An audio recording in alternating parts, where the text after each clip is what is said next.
Today we're going to talk about 10 fantastic movies that are packed with suspense, intensity, and are perfect for thrilling movie nights. Hey everybody, welcome again to the Cobweb channel. My name is Daniel. Thank you so much for dropping by. And I've noticed there's been a lot of discussion on YouTube lately about disturbing movies. In fact, a lot of my friends are talking a lot about that. They're doing a fantastic job with it. But that's just really not my thing. I realized what I really love is suspense. I love movies that are packed with tension, that make me tense, that are white knuckle thrill rides is what I might say if I were a cheesy critic from the 2000s trying to get a quote on a DVD box. But anyway, I love these suspenseful movies. Let's talk about them. So first up is William Friedkin's Sorcerer from 1977. This is often considered to be a remake of a French film from the 50s called Wages of Fear, although William Friedkin doesn't actually agree with that assessment. But it's about four hardened criminals who are in South America and are desperate for money and are hired to do an extremely dangerous job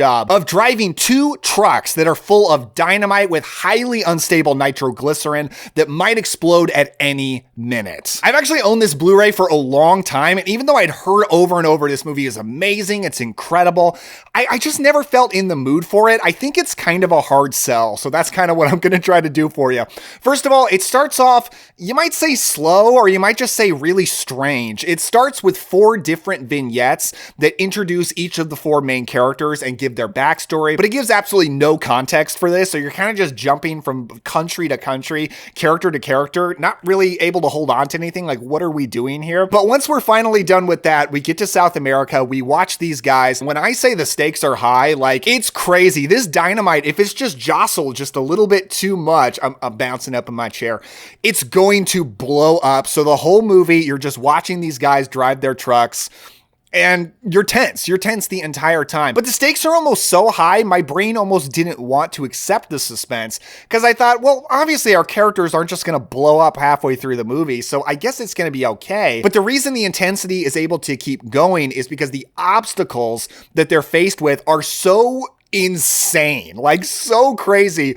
You just think, okay, I assume they're going to live, but how? How on earth are they going to survive this? By far my favorite is what the poster depicts, and it's when they're on this rickety rope bridge driving these giant armored trucks across that bridge.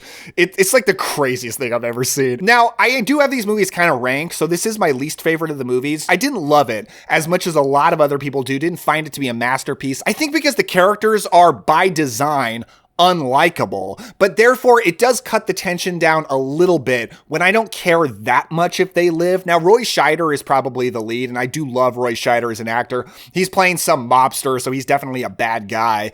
But I think my favorite was actually the French guy. He was a very much white-collar criminal, a banker. He's the least hardened criminal. He's the one who doesn't really belong there. So therefore, I found him the most interesting. But still, when I'm not just like desperate for my heroes, my characters to live, it makes the tension a little bit lower for me, but I did think it was really, really good. Next up, Wrong Turn from 2021. This is a reboot of the 2003 cult classic Wrong Turn. This is about people going into the woods and being attacked by a cannibalistic family, but this one takes things in a very different direction. It is a couple with a couple of, it's three couples, friends who are going out into the woods to do some hiking into the Appalachian trails, and instead of encountering cannibals, they encounter a cult. And while the original is very much like a Hills Have Eyes kind of thing, this movie is a little bit more Wicker Man, and it takes things in a much more folk horror cult kind of an angle, which I really like. And I think that's one reason this is by far my favorite Wrong Turn movie. Now, a lot of people didn't like this one. And I know a reason is a lot of people thought the characters were boring. And I grant you, most of the characters aren't super interesting, but the situation they're put in is so brutally intense. It is so horrific that I almost don't care who's in this situation. I am interested because it's like, you know what? It's like the original Texas Chainsaw Massacre. Does Texas Chainsaw Massacre have the most interesting characters? No, but the situation is so interesting. You were inherently engaged. And that's how I felt about Wrong Turn. It is so intense. It is brutal. And I actually think the main character, Jen, turns out to be a great character. Like, she goes through hell in this movie, and by the end of it, she is like savage. She is a vicious, vicious killer because she has had to be to survive this movie.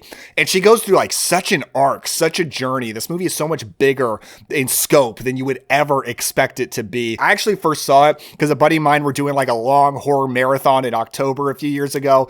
And we put this on at like 2 a.m, like kind of expecting to fall asleep. And it was so gripping. We were so enthralled by it. We forgot we were tired. So yeah, I think Wrong Turn is such a hidden gem, probably one of the best reboots of the modern era. Number 8, The Woman in the Window from 1944. So this is about an all-American family man played by Edward G. Robinson who's kind of going through a midlife crisis. And when his wife and kid have to go away for a few weeks, he's left alone and contemplates having an affair. He meets a beautiful woman played by Joan Bennett. She invites him back to her apartment and he thinks he's about to have a good time, but instead her jealous boyfriend shows up and through some unfortunate circumstances, he ends up dead. And since Edward G. Robinson can't involve the police, doesn't want anyone to know that he's there, he hides the body. So this is a classic film noir directed by Fritz Lang, one of the masters of classic film.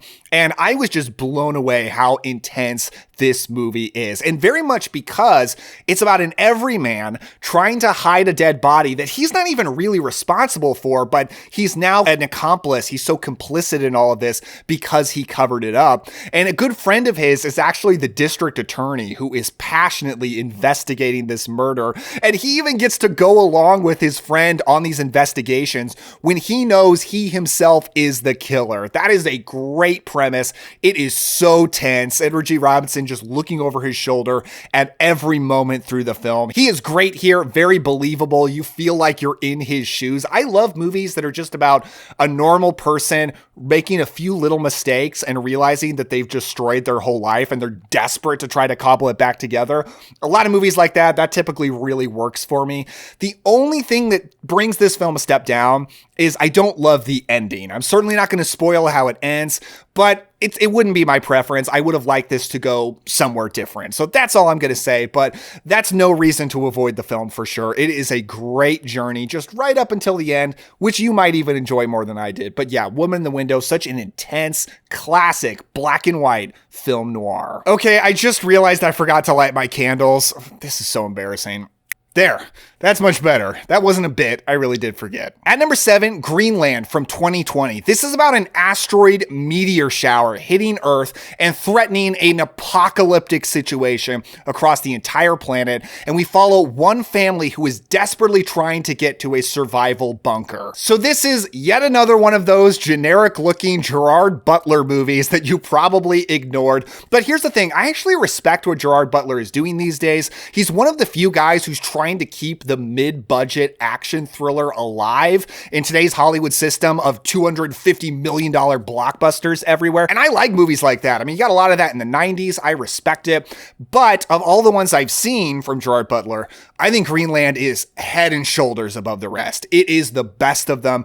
This is a classic disaster movie premise, just told on a much smaller scale. Instead of following the president or a bunch of military people trying to stop the disaster, we just follow one family on the ground, and the stakes are they've got to protect themselves, protect each other, and especially get their child to safety. Now, Gerard Butler plays like the ultimate dad in this movie. I remember I watched this movie like not long after I first became a dad, and it was just so great. Like, yes, Gerard Butler, dad of the century, just desperately fighting against impossible odds to save his wife and his child, to get back to them.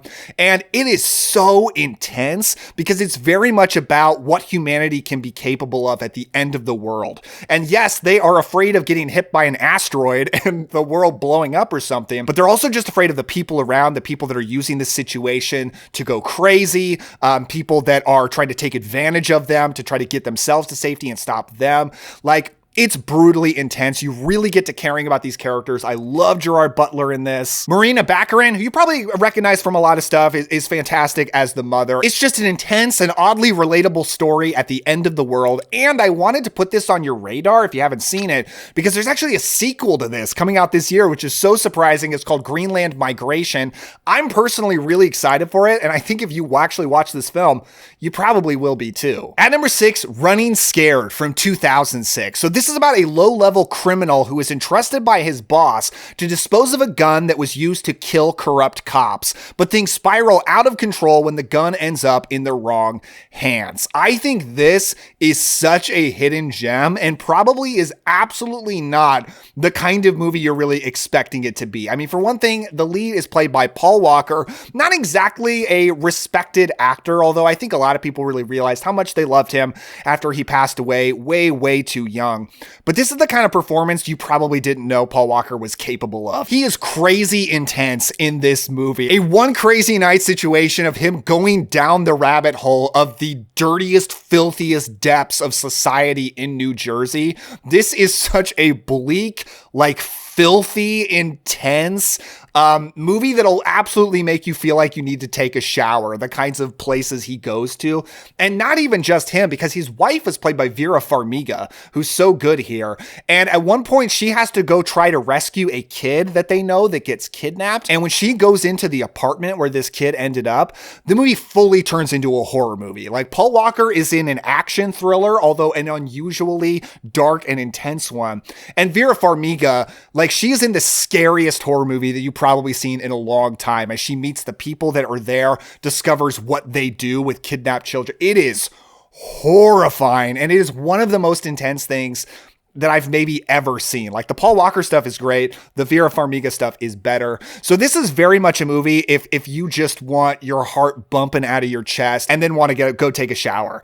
That's not the kind of movie that I'm often talking about on this channel, but this is one that I think is good enough that it's got to be brought up, especially if we're talking about suspenseful films. Number 5, Mute Witness from 1995. So this is about a film set in Russia that's making a slasher movie, and a mute woman who works on the gore special effects who ends up staying late in the studio and accidentally witnesses the creation of a snuff film. When the perpetrators see her, she is then on the fight of her life, running away from them, trying not to get killed and trying to bring them to justice. So I heard a lot about this movie recently because it just got released by Arrow Video, and I actually checked it out on Shudder. So it's streaming on Shudder right now.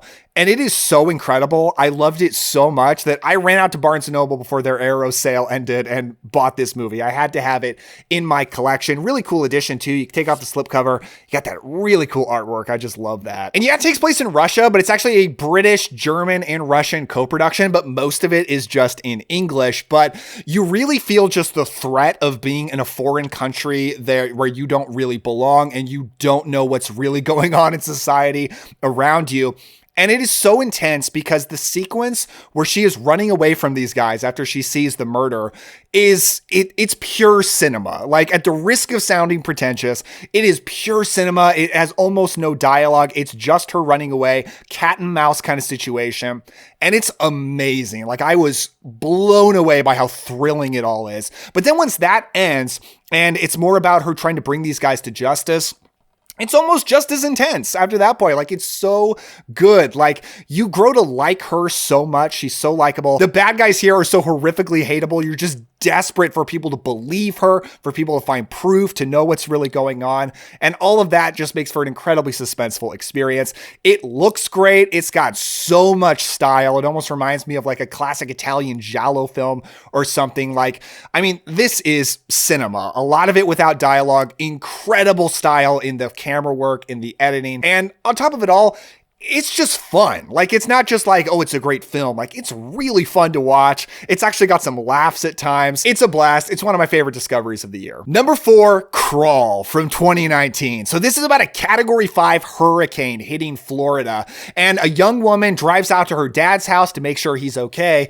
And he's not so okay, because in addition to just a hurricane hitting, which feels like world ending, this truly feels like a disaster movie, there are alligators all around. Alligators are now swimming all around town that is getting flooded. And it is about our two main characters, this woman and her father, trying not to get eaten. So I actually really like gator and croc horror movies. It's a really fun little subcategory of animal attacks films.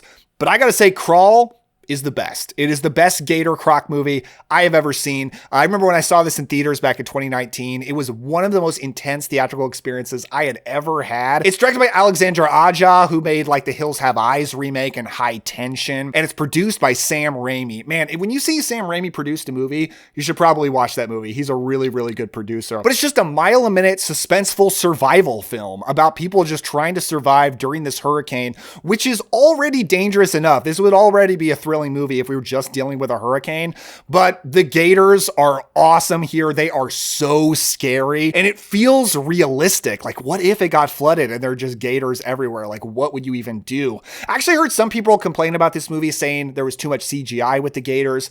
I'll tell you personally, I never noticed that. They always looked 100% realistic to me. So that's just my experience. But it's great watching this woman and her dad try to survive, but also you get other characters popping in from time to time and you know they're going to be cannon fodder for the gators. And they are. There are amazing, bloody, gory kills from these gators here that are just absolutely glorious. So Crawl is so fun. It's such a favorite. If you haven't seen it, have fun. Check this out. Next up, Wait Until Dark from 1967. This is about some criminals who were just released from prison who are hired to go to the home of a blind woman and trick her into giving them a doll that she accidentally ended up with that is stuffed with heroin. But it turns out to be nowhere near as easy as it sounds. So this is a classic, intense thriller that's been recommended to me so many times. In fact, I have owned this Blu-ray, this Warner Archive Blu-ray, for years and just never popped it in. I know, it's very embarrassing. But I finally watched this film and knocked my socks off. Absolutely. Like, it was amazing. It actually started out a little slow for me as we're just introduced to the criminals. We don't get a lot of context and we have to listen to a lot of exposition about what's going on, what their plan is. In particular, they're played by Richard Crenna and Alan Arkin, both really good. I loved Richard Crenna in this. I thought he was so good as the most sympathetic of the criminals. But once we're introduced to the main character played by Audrey Hepburn, I was in. She is such a great character. She is so likable and interesting. A blind woman who is way more functional than anybody expects her to be. And while the criminals are coming in, they're trying to trick her through this ruse, just using their voice and sounds, of course, knowing that they don't have to fool her visually at all. They don't understand how good her hearing is and how much she can pick up on things and know what's going on. And it's just thrilling to watch her figure things out, to watch them react to realizing she knows more than they think she knows. And it is incredibly suspenseful. A quiet, almost one single location film, just taking place in her apartment as they're coming in and out, going through their whole scheme. It's so fun to watch their scheme. And once we're getting to the end and she is just trying to survive and it's all in darkness to try to give herself the advantage. That's the classic part of this movie that everybody knows. It is so thrilling. It's got jump scares. It is way scarier than I expected. So yes, Wait Until Dark. It really is that good. I know a lot of you have seen it because you've recommended it to me so many times. But if you haven't, check out this classic from the 60s. Audrey Hepburn, so good. The runner-up, A History of Violence from 2005. So this is about a very average small-town family. The husband is just some normal guy who owns a diner. But when some criminals come into the diner, he defends himself by killing these guys. And at first, he's lauded as a hero, but the media coverage around him draws some other criminals into town who recognize him from his past life. So this is directed by David Cronenberg. And it's one of the movies that really kicked off his run of non-horror movies that he went on for a while after being primarily a horror director in the 70s, 80s, a lot of the 90s. This one is very much a thriller, and it shows that he is a director who is more than just body horror. Like, he can do anything. And this is a brutally intense crime thriller about such an interesting character played by Viggo Mortensen. This normal guy who we discover through the course of the movie used to be a mob hitman and is trying to run away from that life, just live a normal life.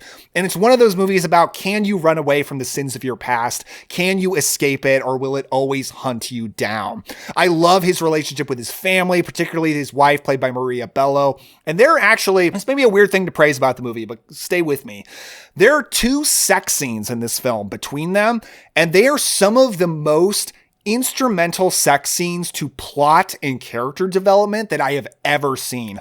Wildly different scenes. One really like sets up their relationship, makes you understand so much about them, get to care about them so much. And then the next one just showing how much things have changed through the course of the film. Really interesting, like very, very interesting sex scenes. And I can't remember the last time I ever said that about a movie. So that's remarkable about it. But then, yes, it is such an intense film. You care about this guy. You kind of want him to get out okay, but you're also just unraveling his life. What kind of things was he into in the past? And probably the main antagonist of the film, played by Ed Harris, is so scary. Like, he really is just such a figure of suspense throughout this entire film. Like, what on earth is Ed Harris going to do? So good. So yes, I absolutely love A History of Violence. Of all of David Cronenberg's non-horror movies, this one is easily my favorite. But at number one, Cujo from 1983, about a woman and her son who are stuck in a broken down car and are attacked by a rabid dog known as Cujo. So I first watched this movie, I think it was in my early 20s. And I remember thinking it was great, but I haven't thought about it a whole lot since. And I recently bought this new Kino Lorber 4K and I just checked it out again. And this movie is incredible. Like, it is mind-blowingly good. It is a Stephen King adaptation about a killer dog, 1,000 times better than you would think a Stephen King killer dog movie would be. So good. One thing that I loved about it is there's such a great source of tension at the beginning of the film before we even get into the horror. And it's because of the crumbling marriage of our two lead characters. The main character is the wife, played by Dee Wallace. Even though her husband is a great guy, he's got a good job, he's a wonderful father to their son, she is cheating on him. She is having an affair with another man who's actually played by Dee Wallace's real life husband, which is kind of funny. That's a moral gray area, right? Cheating on your fake husband with your real husband. That's the situation we got here. But anyway, she is having an affair. And it's just this source of tension, especially for me personally, to get a little bit vulnerable with you guys. The kid in this movie, their kid, even though he's older than my kid, he reminds me a lot of my son. And the way he is with his son, the father-son relationship here, reminds me a lot of me and my son. And the actor's name is even Daniel. So watching him get cheated on through pretty much no fault of his own, it made me really uncomfortable. Like, it was a hard watch. I was just like, oh man, this poor guy. This is terrible. Oh gosh. So I felt very tense from all of that. But then just the first half of the movie is just setting up a crazy amount of circumstances that all have to work together to set up a situation where the mother and the son are stuck alone in a car while a rabid dog is attacking them. And that whole part is a masterclass in suspense. The dog is really scary here. The way they make it look just so mangy and feral, and it's so big. Like, you really buy the terror of it without them turning it into some kind of supernatural monster or anything like that. The performances are amazing. I love Dee Wallace in this, despite the fact that she's a very morally complicated character. The kid who plays the son, I mean, it might be one of the great child performances of all time. Beautifully shot, beautifully scored. It's got that Stephen King atmosphere. Cujo is amazing. If somehow it's passed you by, check it out. Before I go, I just want to send out a huge thank you to my patrons. You guys are the reason this channel is what it is. Thank you, with a special shout out going out to Barnabas Collins, I Am Not Tim, and Adam Miller. You guys rule. That's my list, but what are some films you recommend for suspenseful experiences? Let me know down in the comments below. And if you want to hang out with me more, here's another list of intense thrillers that I did, as well as a playlist of a bunch of my recommendations list. Give a like and a subscribe if you haven't yet and you enjoyed this. Thank you so much. I will see you next time.